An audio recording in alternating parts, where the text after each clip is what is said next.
fight for wood. Well, good morning, everybody. It is 10 o'clock, and that means this is Lancaster Woodturners weekly coffee hour every Thursday at 10. This is coffee hour number 112. My name's John Kelsey. I'm your usual moderator on duty again today. Jim Bowman is co-host. He will mute you if you make too much noise. I'm going to put the spotlight on Al if I can. Replace spotlight. And I'm going to add a spotlight for, where's Ernie? There's Ernie over there. You guys should be seeing both of these guys now. Yeah. Yep. Ernie, you got the floor. Al, you have the floor. It is indeed a pleasure to be here and introduce my good friend Al Stirt, who I've known for a long time. And Al is a fantastic turner, as you will see here very shortly. He started turning around 1970. He had gotten a BA in psychology, but decided that was not a career he wished to pursue. It being the end of the 60s, he started making marijuana pipes. He wasn't very good at it, but dealing with wood intrigued him. He found a book on wood turning and started to turn. In 1976, he wrote an article for a then fledgling magazine, Fine Woodworking, which I edited, by the way. Yeah, I remember that. There is an incestuous cast of characters. Albert Lecoff happened to read the article and so invited Al to a symposium, which he and Palmer Sharpless, who taught at the George School, held at that school. There he met Stephen Hogdman, Dale Nish, and many other turners. In 1985, he was a demonstrator at the Visions and Concepts Symposium exhibition at Aramont School of the Arts in Tennessee. It is there that I met Al, and we met during the conference and then on a porch at Aramont, where we really decided to found the American Association of Woodturners. We were both on the founding board together. In 1993, Al was a demonstrator at a series of New Zealand symposia. The other overseas demonstrator was Mike Pulsack. As they traveled together, Mike encouraged Al to paint some of his pieces, especially the piece he was making for the auction. He didn't start painting then, but did once he returned home. And painting and turnings is something everybody should try, because my feeling is it makes you look at shape a lot better rather than it being clouded by wood. Since then, he has done numerous workshops and symposia all over the US, Canada, Australia, and South Africa. Aside from turning, Al is a passionate wilderness traveler by both canoe in the good weather and toboggan in the bad weather. And he mostly does these in the wilds of Quebec and Labrador. There are many similarities in how these two passions intertwine, and he's going to show you some of the trips he's been on, but they're amazing.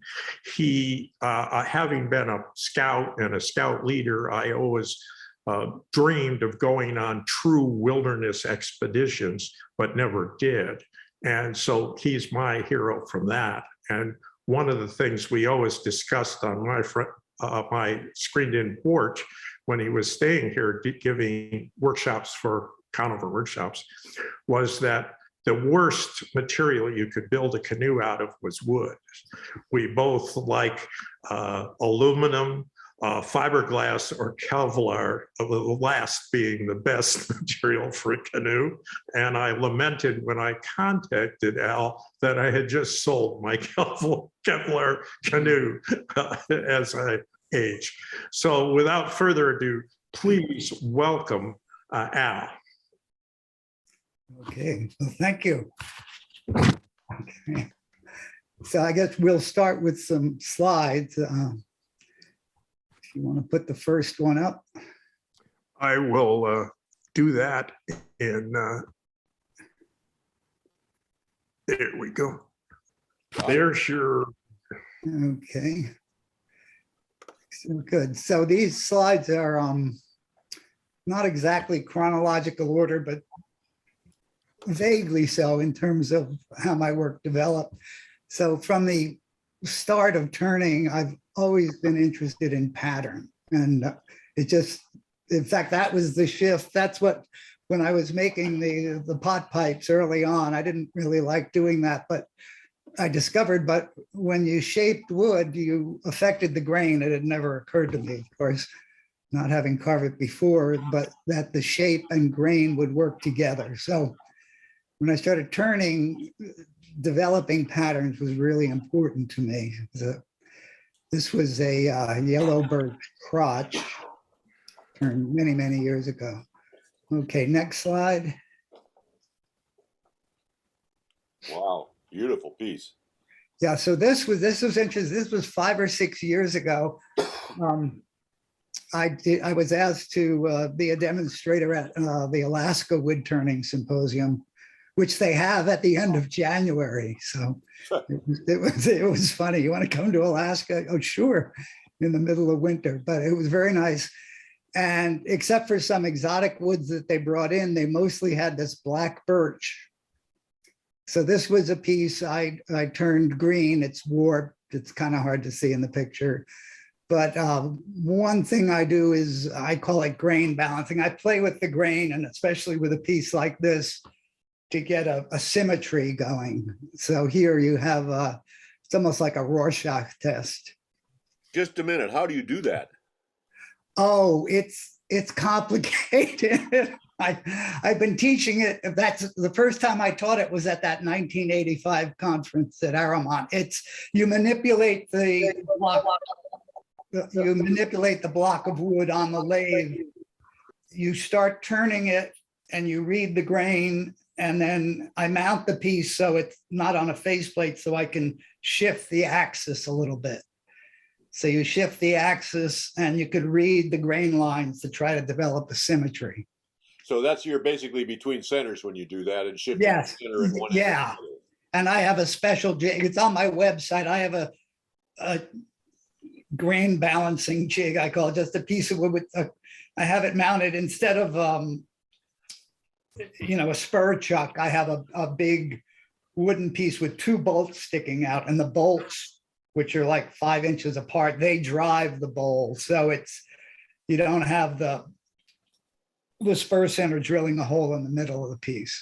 So we'll put a link to your website in the follow-up. Oh, good. Yeah, and that's on student resources is one of the menu options. And there's a drawing of how to make one of these drivers. Okay, next piece, next slide. So this was some ash, local ash from Vermont. I saw it at a log landing and loved what was going on with the heartwood. So I asked the logger, I said, hey, could I buy that log of ash? He said, which one? I said, the one with the funny heartwood. And he said, oh yeah, you mean the flared ash. So he had a name for it. I haven't heard it before that or since then. That's exquisitely done, the grain balancing in there. That's just gorgeous.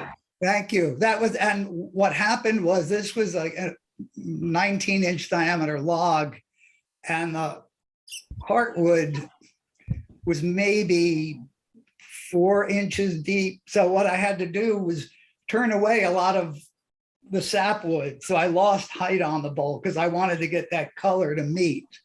So with the techniques I use, you can, to a greater or lesser degree, determine, exactly how those fingers of color are going to come together. How wide is that bowl? How big is it? That's about 17 and a half, 18 inches. And what kind of a lathe are you turning that? Pardon? What's your lathe? What lathe? Oh, a big, the one-way 2436. Is that your only lathe, or do you have others? No, I've got 2 of those right now. And that's the only, yeah, that's what I've got. Cool. Okay, next slide.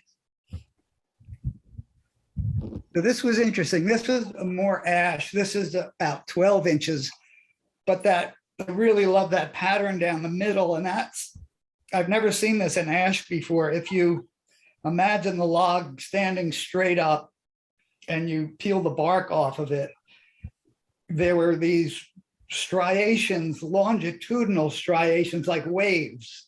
If it was curly waves, the waves would be cross grain, but these waves were longitudinal, going up and down the tree. So it just caused that sort of bubble pattern going down the middle.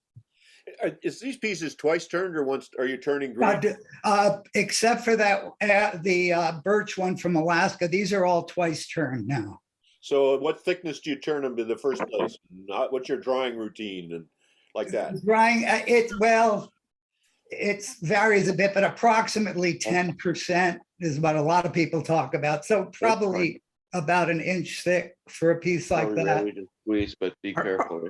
Are you still using a refrigerator with a 100-watt light bulb in it to dry it? Just to finish dry. Yeah, once the pieces get down to about, I use a moisture meter, and once the pieces get down to about 13%, I put them in this old refrigerator with a 100-watt light bulb to bring them down to 8% or so. And is that the percentage you want to have them to turn the second time? Yes. It tends, I read an article in some industrial woodworking magazine years ago, and it seems to be true that if you bring the wood down, really even sometimes even below 8%, they're less likely to move later on. You know, it does something, it sets the cells in some way. You know, bowls will move a bit, but if you get it really as dry as you can at the beginning, they're less likely to move. So that's important to you that they don't move. I mean, a lot of guys don't care. Right. Yeah, I do. I care to a degree. It depends. I care. I don't mind if it moves a little bit, but I do some pieces where I turn them green and let them move, but then I try to turn them in such a way that I can predict a nice movement, you know, rather than something that just looks warped. Are you using just a 2-pin meter, or do you use a radio wave type? A radio frequency. Yeah, I had a 2-pin one many years ago and used to break the pins off in the bowl, thing like that. So I have a radio frequency one. Yeah. Okay, next. So I even forget when I started doing these, but I did a whole series. I called this one African series, and I have one on my shelf in the house. Almost. Oh, okay. Made from a birch burl. Uh-huh. Well, the bottom part of this has some very shallow beads I turned, and the top was carved with a V parting tool with a reciprocating carver. How big is the piece, Al? That's probably 8 inches diameter. And about that height, 8 or 9. No, that's really interesting. Being a psychology major, one of the things we studied was psychology of perception. That's probably no higher than 5 inches. Your eye exaggerates the height of things. Because I would get calls from people, like, you know, from collectors or people that bought my work and say, "Oh, could you get me another bowl that's like, you know, 10 inches in diameter and 10 inches high?" And I say, "I don't make bowls in those proportions." So your eye tends to exaggerate the height. Well, so what proportions do you make bowls in? What are your thoughts?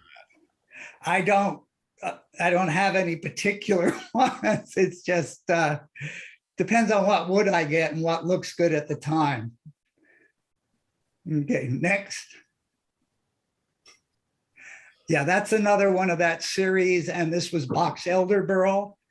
So this one, after the bottom was smooth, and then I carved the top with reciprocating carver, and then sandblasted the whole outside. At that point, the sandblasting was just too messy for me, so I stopped doing it. But I was using a 320 grit glass bead in order to really pick up the fine detail in the grain. And that's about, another 8-inch or so diameter piece. And that's a burl down there, isn't it? That's a burl. Yeah, the whole thing is burl. Beautiful. Next, Wow. this is a small piece, maybe 6-inch diameter Chechen burl. I had a friend from Minnesota, blanking out on his name, who used to go to Central America every winter and collect burls and bring them back. So this is one of the woods they call poison wood. I think if you cut down the fresh tree, you have to be careful of the sap, but the burl was really nice. And the texture is a rotary tool, just a coarse cylinder burr on a high-speed micromotor. And you hold the cylinder at an angle, so it's almost like a chisel, and you make all the marks you want. Well, is that like a continuous path with the tool, or are you like chipping away to get to because I see spirals that go about 1/4 of the diameter. Yeah, no, the spirals, there are, it's a continuous line only from much shorter than 1/4 inch. Yeah, I draw sort of a spirally thing. And then, so there's probably, a couple of 100 strokes in there. I might add that you'll see a fair amount of texture in Al's work. And he does it by putting a little V-shaped scraper down multiple times, time after time. But I've tried it myself, but it's very difficult to do because you have to get exact spacing to your movement. And he's unbelievably good at that. What I'm enjoying is the contrast between the carved textures and the sanded, smooth burl surfaces in these pieces. It's usually what I often see is people will texture it all over, or they won't do any texture. But you're using the interplay between the two visual surfaces and I'm sure tactile surfaces to very good effect here. Right. Thank you. Yeah, that's important to me. I like the contrast. And I like sort of how even on the carving, it's a balance between, you don't want it too chaotic, but pretty even, but with variations that makes it, sort of like you could find this thing outside, maybe find it on a canoe trip somewhere. Okay, next piece. Now this was neat. This was a boxwood. I got a small log of boxwood many years ago, and that whole texture was another rotary tool where I was. Yeah, Just a second. We got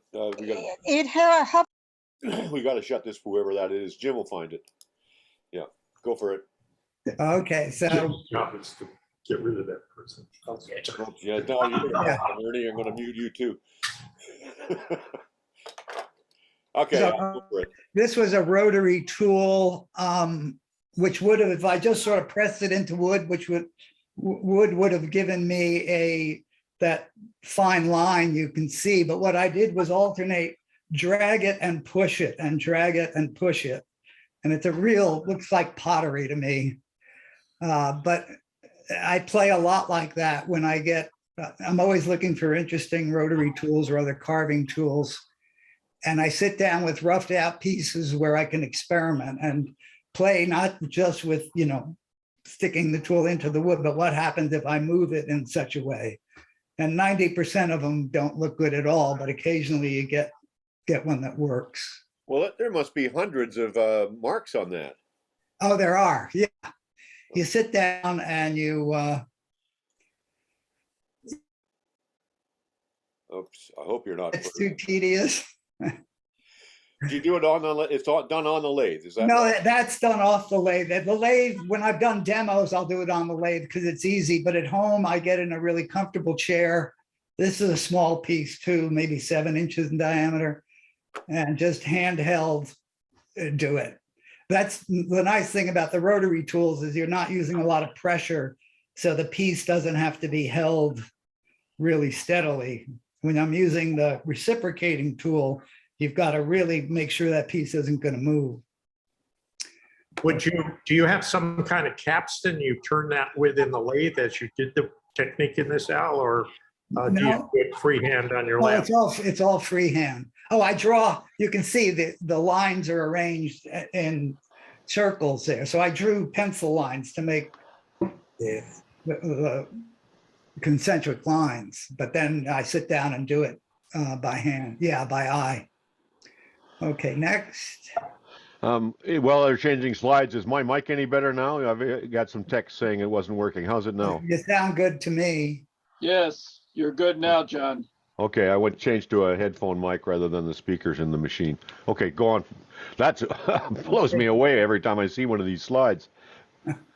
So this is Honduras rosewood this is probably 1983 or something like that.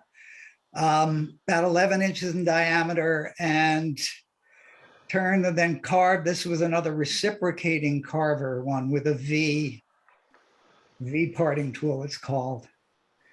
So this was the first of what became my ceremonial bowls, or one of the first anyway. Are you jigging it to get those lines to follow the pattern, or are you just drawing the lines on the wood? I'm drawing the lines on the wood and then carving, and the techniques I use don't allow me to make the lines perfectly even. You know, I mean, just by the nature of what I choose to use without jigging up that tool, the lines wander a bit, which is what I'm looking for. Okay, next. So if you jigged it up, it would be too regular. For me, yes, exactly. Yeah. Can you go back to that one for a sec? I'm sorry to do this, but I keep seeing things in this that I'd really like to ask about. Yeah. What I notice in this one is the play of the light on the carved lines is one pattern, and then the figure of the wood shows up as another pattern underneath the carving. And the two float in and out depending on where I'm looking on this thing. Yeah. How aware are you of that when you make it?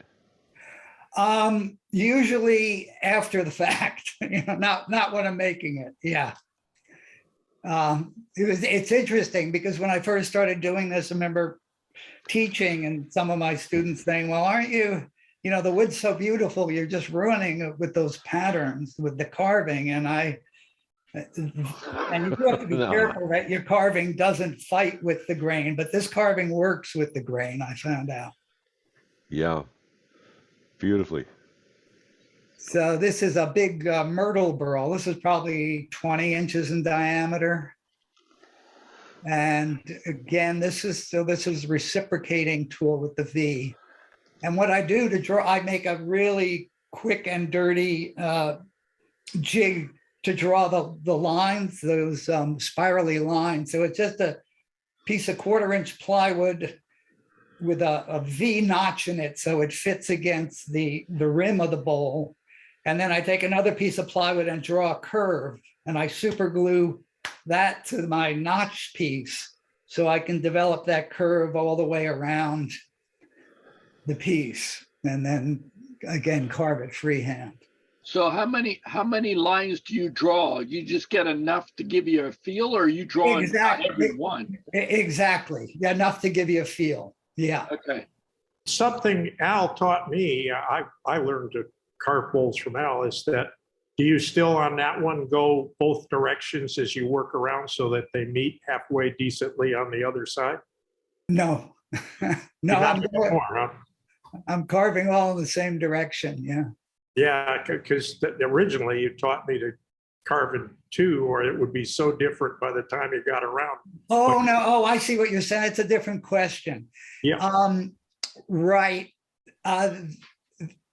Usually it's my more complex ones where I will, instead of going, you know, starting at point A and going all the way around, I'll do a 1/4 of the bowl and then jump to another quadrant and do another 1/4 and then fill in, because I'm afraid my mood is going to change or my energy level is going to change as I go around. So that way it evens out.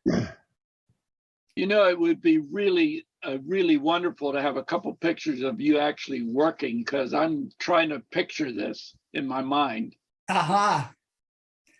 Yeah, I don't have that available right now. Ernie's got that. Go take a workshop without it, show you how. Yeah.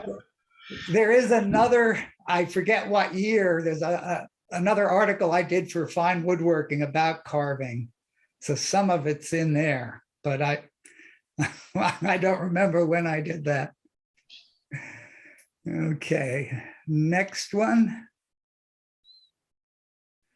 So that's a big Western big leaf maple burl. So that's about 2 feet in diameter. And it's funny, these were what I call the ceremonial bowls. And it was only after the fact that I realized I started making these big ones the year I got married. So the ceremony was in the back of my mind. So this has incised circular lines. That's the first time Yeah. I've seen you do that. Yeah.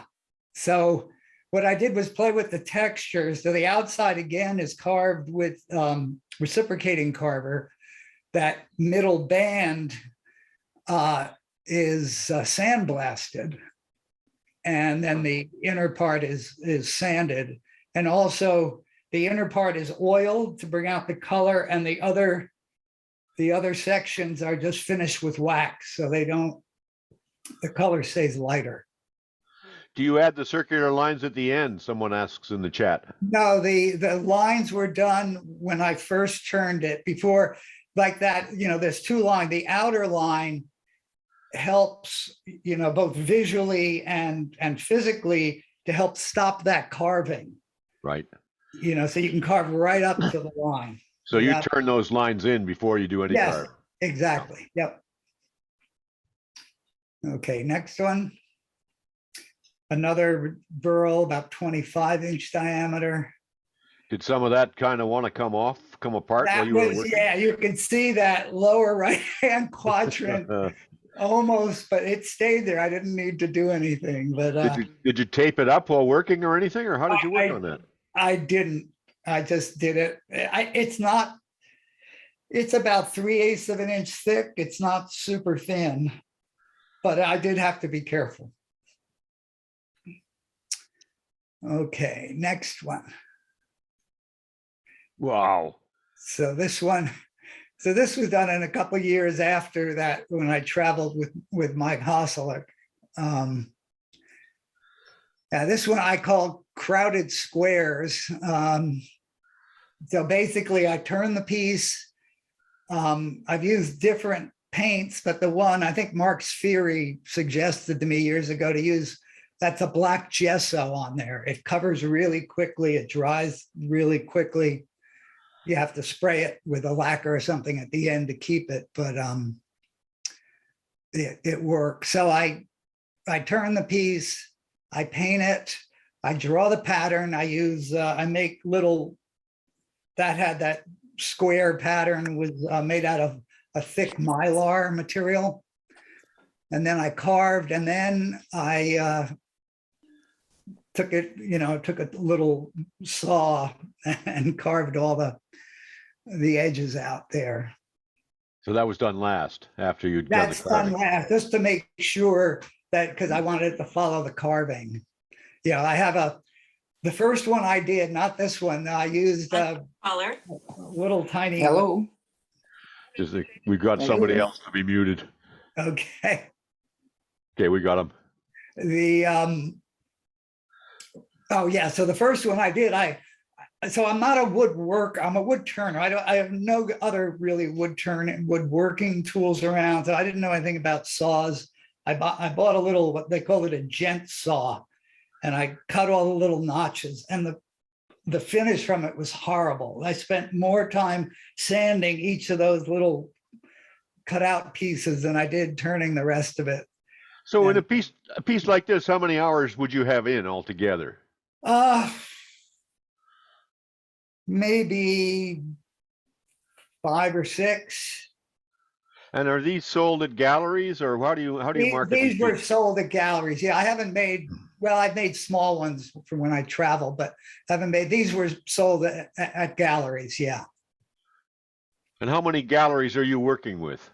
Right now, I've only got a couple. I haven't been making a lot of stuff lately. A lot of the galleries I had been working with went out of business. I didn't want to chase anymore. I'd been doing more teaching than making, and then the pandemic hit. So I've kind of like being home and making a few pieces here and there.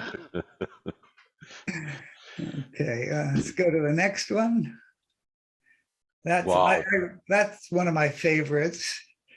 I call it circles for obvious reasons. That one's about 15 inches in diameter. And all the dots. So I couldn't carve a circle like that without really tearing the grain, I decided.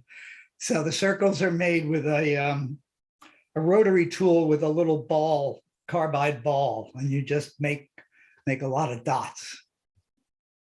Whew.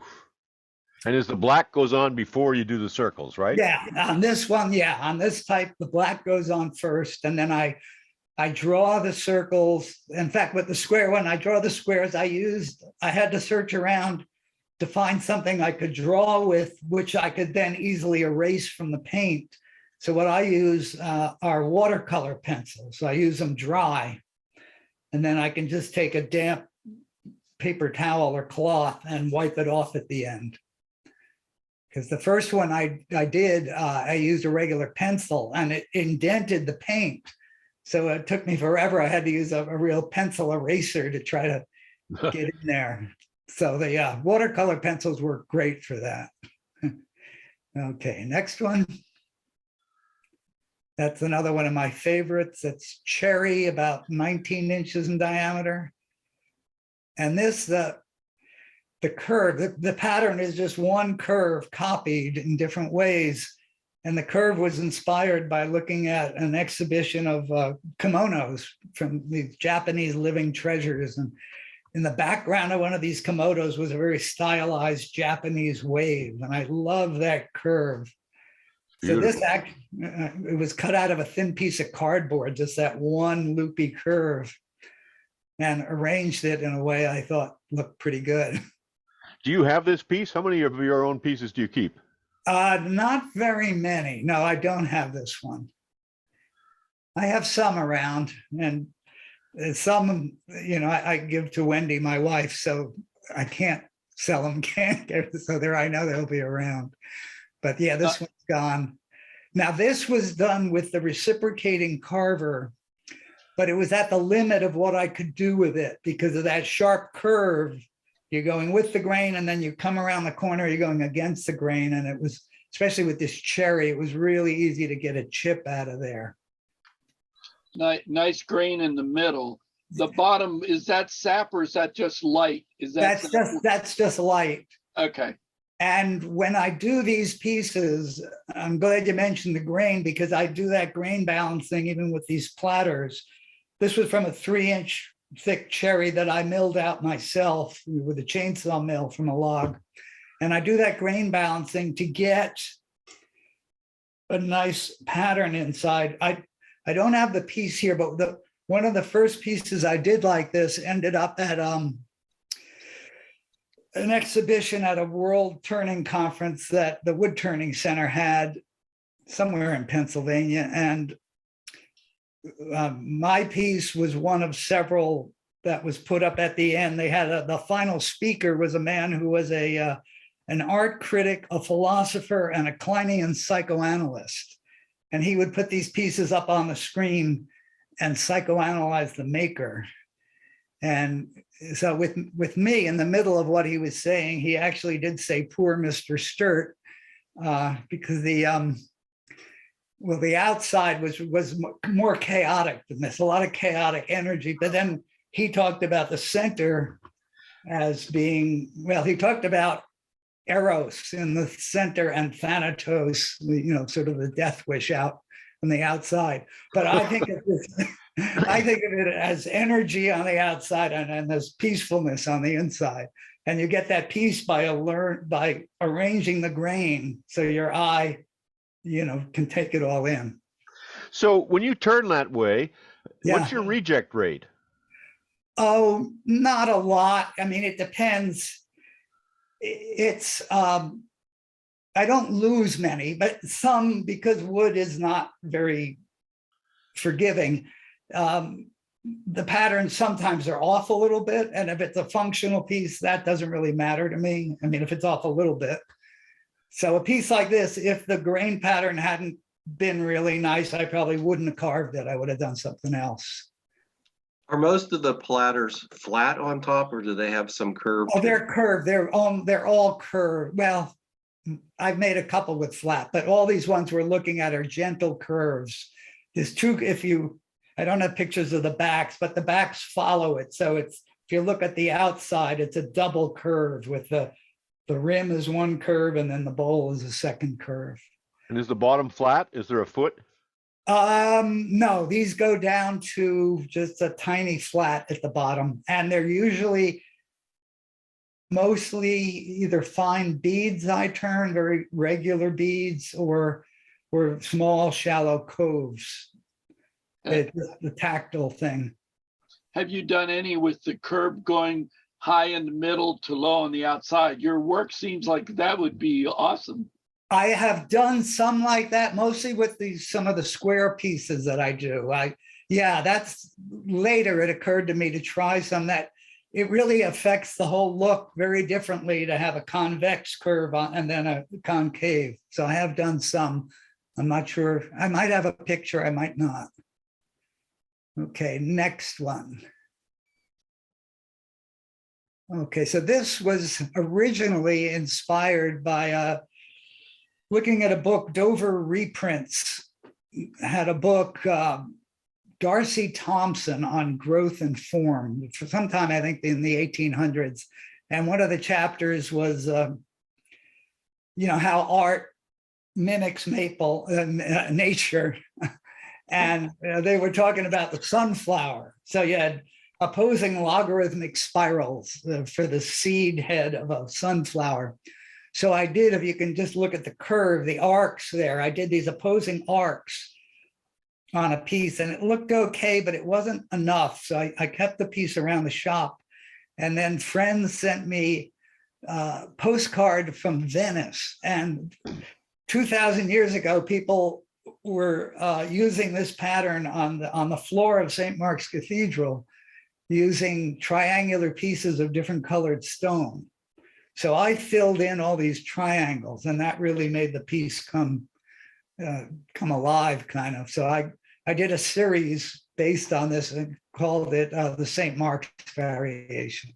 What's the actual shape of that? I mean, the carving makes it totally ambiguous. Yeah, it's a very gentle concave curve. Just so shallow platter. Yeah, shallow platter. Yep. So this was probably 2-inch thick maple, 16, 17-inch diameter. How many little chips did you have to take out of those triangles? My goodness. Oh, the triangle. So, okay, let me just, so the long curve, the arcing curves with a reciprocating carver again. And to fill in the triangles, I have one of those ultra high speed, 400,000 RPM air grinders. Yeah. Info use that a lot. So that was just a tiny little point in there. So you don't really count the lines, but there's a lot of them. Yeah. Well, do you do that in the workshop or do you do it watching TV in the living room? I did it. It's too messy for the living room. I did a couple in the living room. No, so I would turn on the stereo in the shop and sit there and get comfortable, and just can't do it all at once. It's too easy to just get sloppy and make a mistake. Whose turbine do you use, and is it really noisy, or is it because most? No, it's not noisy. I don't even remember which one it is now, but it's not very. It's a high-speed whine you get. Yeah. What do you consider a mistake, and what do you do to correct it or avoid it or work around it? Well, okay, a mistake with something like this is your mind wanders and you put a line in the black where it's not supposed to be. Okay, and what do you do about it? If it's just a tiny little line, what I've done is the stuff I found best. I have a can of, it's called Durham's Rock Hard Water Putty. So it looks like flour, and I mix a little bit with water, rub it into that little line, let it dry, sand it a little bit. So you're sanding off a little of the paint too. And you might have to do that 2-3 times to get it really level, and then very carefully repaint the area. Okay, If what I'm taking from that is you have a maniacal attention on having it be perfect in your eye. You don't want any marks in those blacks. You're not going to put up with it. No, I wouldn't. Right. Yeah, there's a certain looseness to inside, how the lines go. But yeah, I don't want a line in the black. Right. So that's what I'm interested in, is these contrasts that you're creating in the work between the wood grain and the carving, between the black and the carving. I mean, it seems to me you're doing a lot of it, putting a lot of attention on drawing these contrasts out. Yeah. Yeah, that's true. And it's something I think about. Yeah. Do you ever burn wood before you carve it? I have done a couple of pieces like that, and too many bad things happen. So I stopped doing it. I'd have cracking and stuff, but it's certainly an area I could have gone into more, but I haven't done it. So what is the black on this? This is that black gesso again. Oh, So okay. A black acrylic gesso. Yep. I do it a lot. When I do demos, it dries in like 2 minutes or so. Okay, next one. Wow. That's about 30 inches in diameter. Now, this is many years ago, like 40 something years ago. I used to get a lot of exotic woods. I'd go to a warehouse on the docks of Brooklyn. And the guy there, the warehouse manager, they would take wood down for me, with the forklift, and go to lunch, and I could sort through everything, and as long as I put the stack back. So I bought some 2-inch thick, 30-inch wide mahogany, and it was really plain grain. I turned a couple pieces, and it wasn't that exciting, so it sat in my shop for many years, and then it was perfect for when I got to doing these carvings. So this one is called Lines and Triangles, and there's like 120 of those curvy lines going in there. So Al, yeah, you mentioned when you got into this. So was there a period of history when you shifted straight to this style? Well, I mean, I switched to the style after 93 when I traveled with Mike, but these have all been going on concurrently too. I still make salad bowls, and I'd still do small decorative bowls with pretty wood, and then would do a series of these. So you've been making a living as a turner, there were years when you made a living as a turner. And so is that like a 40-hour week? Is that a 75-hour week? What kind of a work week is it to make a living as a turner? Well, mostly for me early on, it was probably no more than 40. I work intensely, so 40 hours was enough for me. So you get in there and work like hell, get some stuff done, and then go ahead and get on with your life. Yeah. That's how it worked. And I'm not very ambitious in terms of money. I always wanted enough to be able to get by and support myself and do what I wanted. So that's worked out fine for me. I want to note here that as we're going to change slides here, we're 3/4 of the way through our time and halfway through our slides. I'm going to propose we go on as long as this takes, so that those of you who need to get away know that. We have 51 on screen now, but if that's okay with you, Al and Ernie, let's let this roll and see all the slides, and we'll post the whole recording after if people need to check out at 11 sharp, because we usually stop sharp at 11. Okay. So this is one of the early, square. I've done a bunch of these square. They're not really square. I call them square pieces. And these are turned first, then carved, then painted, and then some of the paint abraded away. If you go to the next one, you might be able to see a little more. Oh, that's a different piece. Wait, what about the one? There's one above. Yeah, that one right there. Yeah, so that's a close-up of the pattern. Whoop. If you go back up to, yeah, that one. Same piece? Yeah, the same piece there, just to show. So that's black milk paint on cherry, and then I abrade. Milk paint is made with lime, which reacts with the cherry, and you get this deep brownish red color. So you abrade away just to get some of that color, and then I spray lacquer on it. And you can see there's the pattern has regular parts to it and sort of some chaotic elements also. And these are fun for me. And this is all rotary tool. Okay, next one. That shows a little bit of the color. That's another from that big mahogany. This one's 27 inches across. Jesus. Okay, next one. So these are the only hollow pieces I've ever done. This was roughed. It's cherry was roughed out and dried and then turned again. Same theme. And there you can see I abraded more of the black paint away so you can see the pattern. Okay, let's go on. So I do a lot of waves. I'm fascinated by water and stuff. And I started doing these, and then I looked around and realized Japanese have been doing this sort of pattern on pottery for many, many, many years. I was going to say, this looks very Japanese, like the kimono curve. Yeah. Okay, next one. So this was inspired by some rocks I saw when I was in Ireland, just some rough eroded limestone. It's square and it's cherry. I use a lot of cherry because I like that color variation.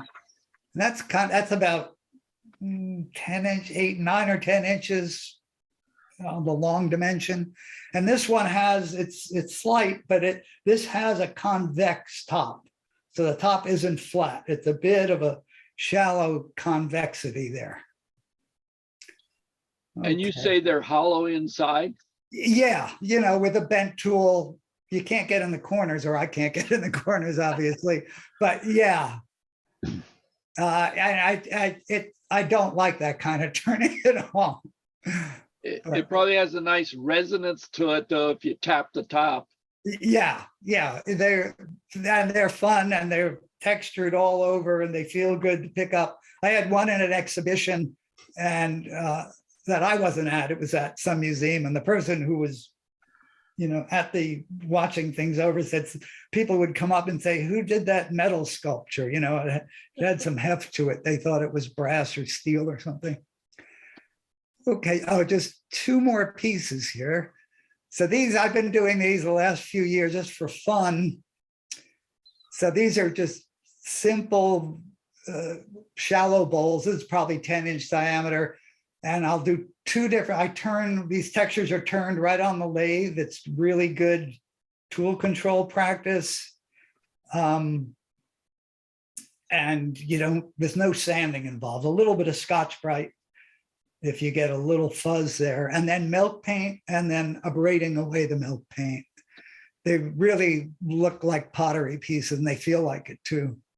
Have you ever been a potter? Did you ever work as pottery? No, I haven't, but I looked at a lot of pottery early on. In fact, early on, for 2 years, I subscribed to Ceramics Monthly, just to see, what the pottery people have been doing all this stuff for thousands of years. Yeah, this looks so much like pottery. My mother was a potter. I saw all kinds of stuff like that.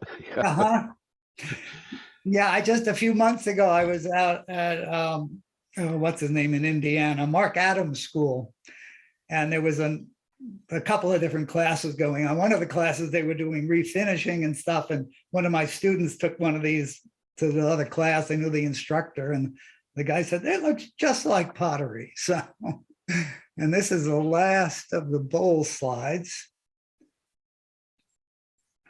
So I was doing a lot of black paint, some blue, and then occasionally when I teach, I get grad students and they all say, "Al, you got to use some more color." So I've used some yellows and reds and things. Okay, then next, I have a few canoeing shots. This is in Labrador? This is in Labrador. This is the Notakon River. Yeah. Well, very- you live in Maine, is that right? No, Vermont. Vermont. And where in Vermont? How far north? About 10 miles from the border, Canadian border. So up there, like to get to this river, you drive a day and a half to the North Shore of Quebec, take a train 12 hours north, and then work your way from lakes going upstream and stuff to finally get to this river, which flows flows east to the Labrador Sea. Wow. Is that the one, on one of his trips, Al's companion on that trip, it's usually two couples that travel together. The other guy dislocated his shoulder and This is that trip, yes. yeah, and you had to put his shoulder back in place in the Yeah, middle of. his wife managed to do it. Yeah, That it was uncomfortable because there were a lot of rapids. This was navigable barely, and then after there were a lot of rapids you couldn't run. So it was very remote. If we hadn't been able to get his shoulder back in, it would have taken Wendy and I at least a week to get out of there to try to find help. At this point, we didn't have any emergency signaling things, but after this, we started carrying satellite signaling devices. Al, a question in the chat is, are you doing any long range, Zoom teaching, IRDs, interactive remote No, demos? I haven't. I explored it, and right now I don't have the bandwidth for it, and I can't get it unless I would go to what's the Musk system there, the satellite one, which I haven't really wanted to do. But normally I have DSL, and I'm at the low level, and we can't get higher where I am. So I haven't been doing that.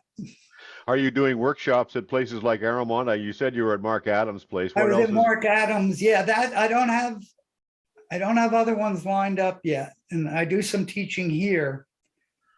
But I haven't heard from Aramont in a couple of years. Wait a minute, do some teaching here. What's that mean? Oh, I have in my shop, I have 2 lathes. Like I had 2 students the other day who come in. So I do sort of one-on-one or one-on-2 teaching in my shop.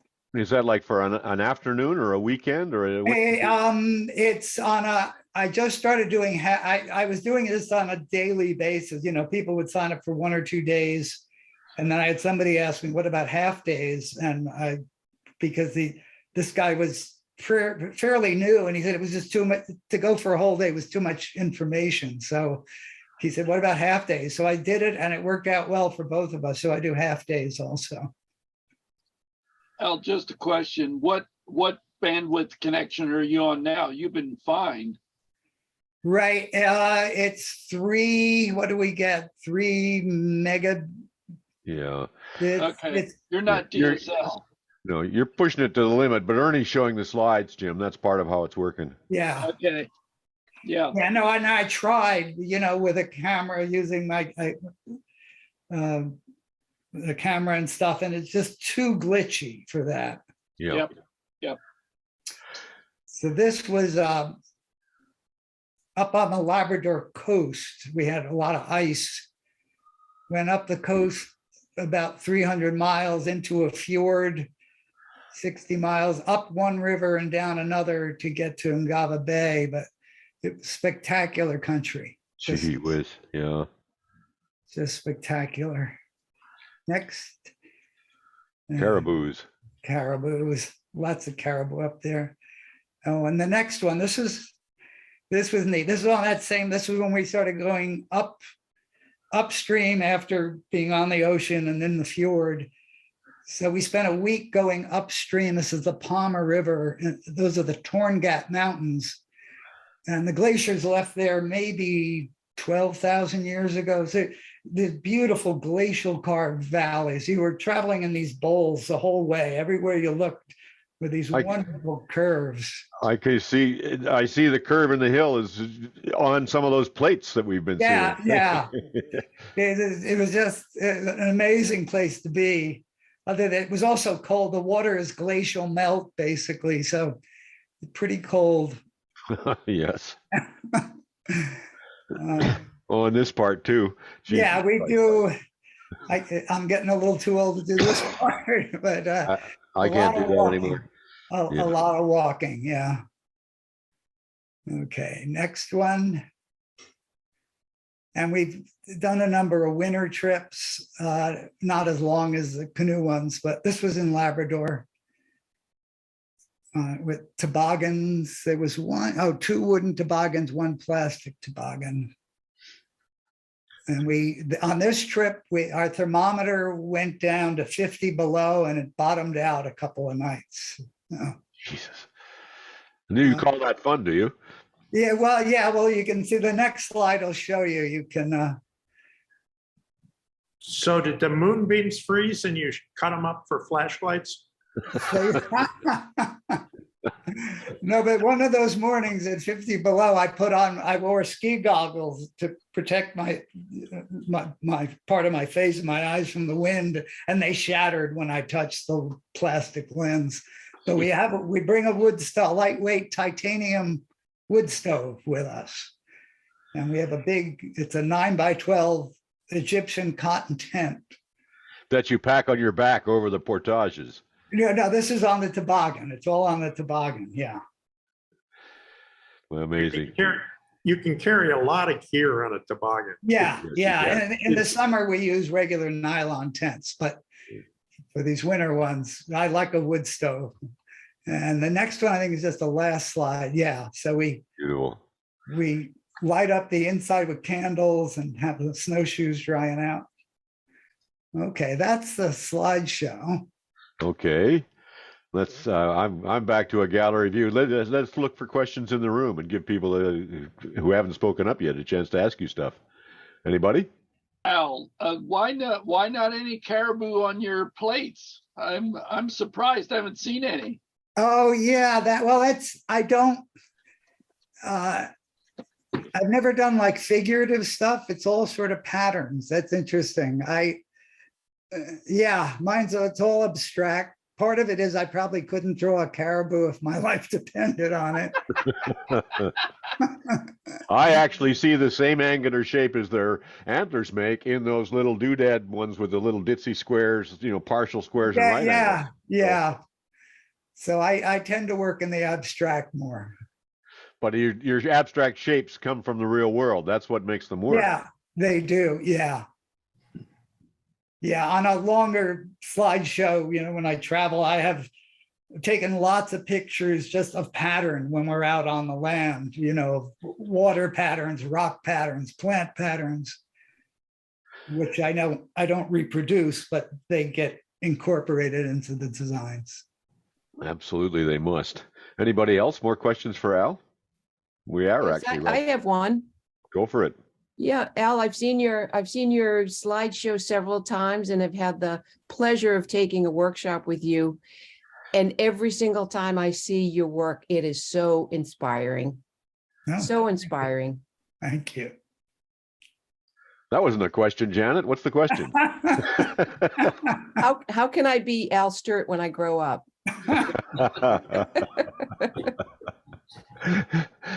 Anybody else? We have a 51 on screen now. We'll probably get a couple hundred views on the recording as well.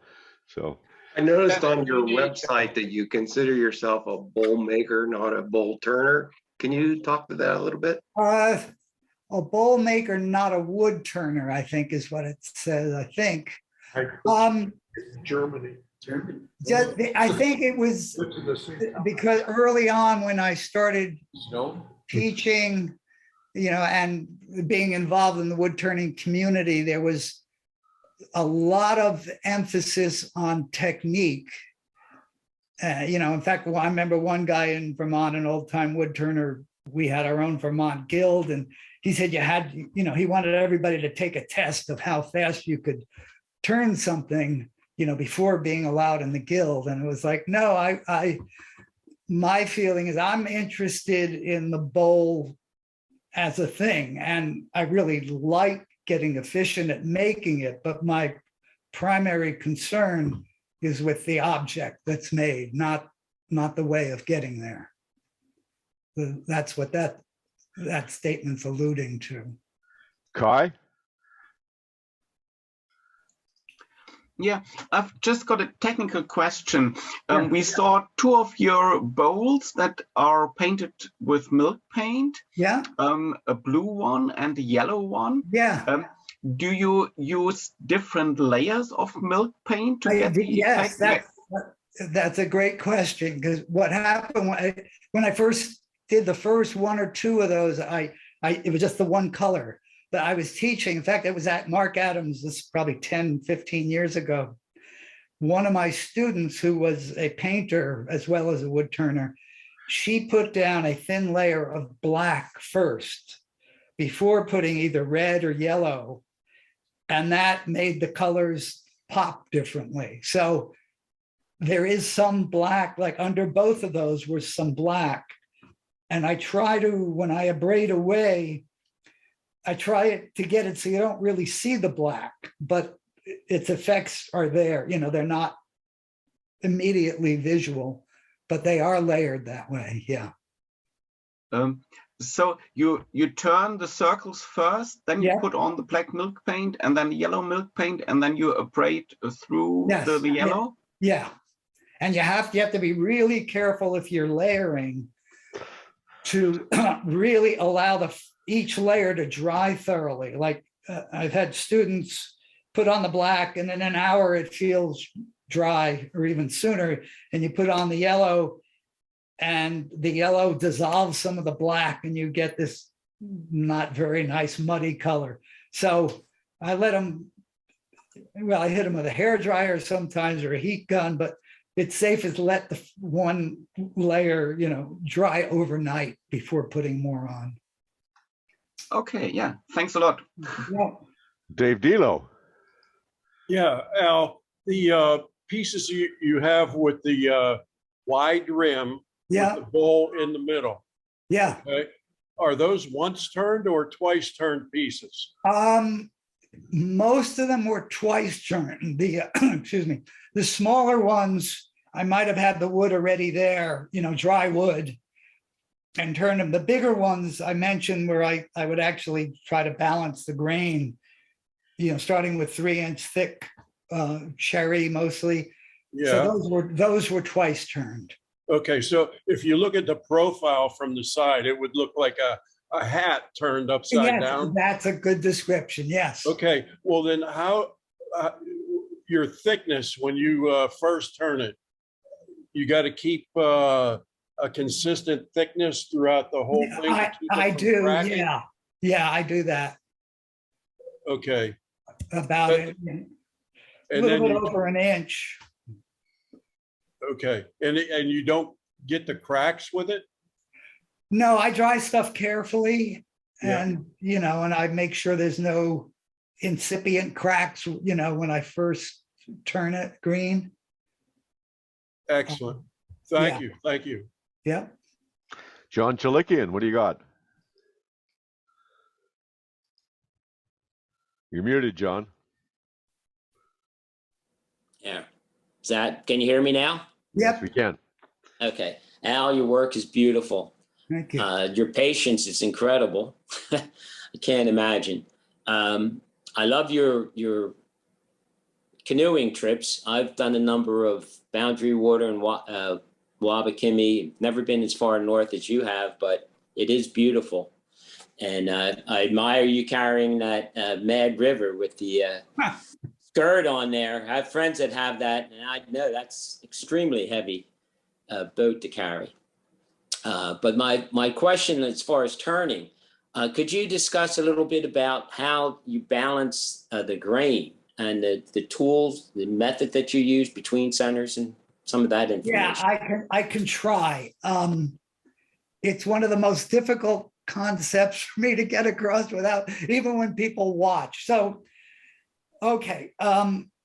the way I describe it is, so if, let's say I start with a log, okay, let's say I want to turn a 12-inch bowl. I take a 12-inch length of a cherry log and I split it down the middle, okay? So I have like 2 half logs.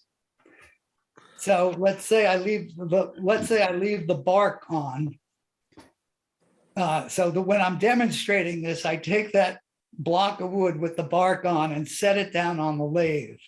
And I say, when I'm finished turning my bowl, I want the grain in that wood to be parallel to the bed of the lathe, which is what that bark section, if you lay it on the lathe, those the grain lines are exactly parallel to the bed of the lathe. And then I say, so I want that to be parallel to whatever table or pedestal, wherever you put that bowl. So I want the growth rings you see when you look inside to be parallel. So then when you go to turn it, unless that log grew really evenly and you cut it very precisely, when you split that log in the middle, when I split that log, I'm cutting the center out of the tree, but I'm also making the cut to split the log parallel to the bark. So it's not parallel to the center, which could shift, but parallel to the bark. When I mount it on the lathe, now let's say that block is now on your lathe and it's going to turn like this when you have it so that the grain is up and down with the lathe. You want that grain to be really perpendicular to the bed of the lathe. So what you need to do is to be able to angle that piece of wood. And again, the grain is going up and down like this. So on my little jig that I make, or you could use a spur center, you pivot it on here. You take the tailstock away for a second and you can pivot this. And then you lock it in with the tailstock. I take a few cuts and you could actually look at the grain lines to see if they're even. I identify a grain line I can see on both sides of the end grain, and I draw a pencil line as it's spinning, and you want it to match up with that same grain line. And it's really hard to get across. Even I've had people take my course 2-3 times and still not get it right. I have a video, I don't have it online. I have DVDs where I explain the whole process. But I don't know. I've had clubs post stuff online for me. I don't know if that's on any of those or not. Is the log, the bark part of the log on the headstock, and you're turning the flat face of the log on the tailstock side? When you mount the log? No, the other way around. Your flat face of the log is on the headstock. Yes. Okay, thank you. Yep. Yeah. Okay, on that note, kids, we are past the hour and we are losing people. And so I'm going to go back to me and Al on the screen for a second here, just to say thank you very much, Al. This was a delightful hour. And let's have a round of applause from the gallery if we can. We had a lot of fun. Thank you. It was fun. Thank you. This has been wonderful and many great memories, Al. I have a class going right now, and we have actually 2 more people in this chat that are sitting here with me. So, great. Just keep up the good work. Thank you. You're an inspiration to us all. It was fun hearing your laugh again these last few days with the phone call. Maniacal. Thank you all for another rather excellent coffee hour. We'll see you all next Thursday morning at 10 o'clock. Yeah. Thanks, Don. Thank you, John. Thank you. Thanks, John. Take care. Wood shop. Thank God for wood.